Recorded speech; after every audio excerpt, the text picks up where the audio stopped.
بسم اللہ الرحمن الرحیم۔ السلام علیکم محترم ناظرین، امید ہے آپ سب خیریت سے ہوں گے۔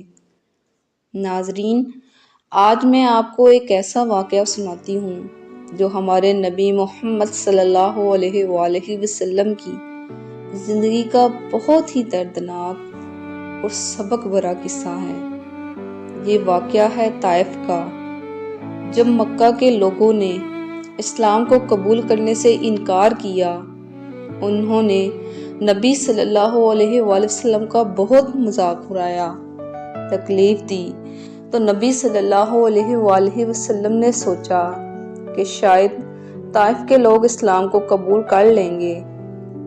نبی صلی اللہ علیہ وآلہ وسلم بہت امید کے ساتھ طائف پہنچے، لیکن وہاں کے سرداروں نے نہ صرف آپ کی بات کو ٹھکرا دیا بلکہ شہر کی عوام کو بھڑکا دیا۔ لوگوں نے بچوں اور جوانوں کو آپ صلی اللہ علیہ وآلہ وسلم کے پیچھے لگا دیا۔ انہوں نے آپ صلی اللہ علیہ وآلہ وسلم پر پتھر برسائے۔ نبی صلی اللہ علیہ وسلم کے پاؤں خون سے بھر گئے اور آپ چلتے چلتے اتنے تھک گئے کہ ایک باغ کے سائے تلے گر گئے۔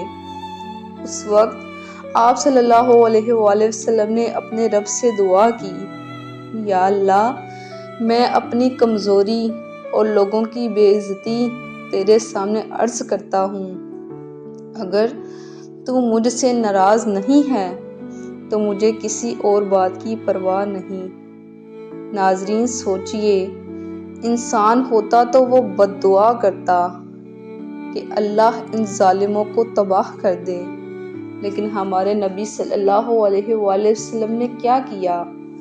جب جبرائیل علیہ السلام آئے اور عرض کیا، اگر آپ حکم دیں تو میں ان لوگوں کو، ان دونوں پہاڑوں کو ملا کر طائف کے لوگوں کو کچل دوں، تو نبی صلی اللہ علیہ وآلہ وسلم کی آنکھوں میں آنسو آ گئے اور آپ نے فرمایا، نہیں، میں دعا کرتا ہوں کہ ان لوگوں کی آنے والی نسل اللہ کو پہچانے اور ایمان لے آئے۔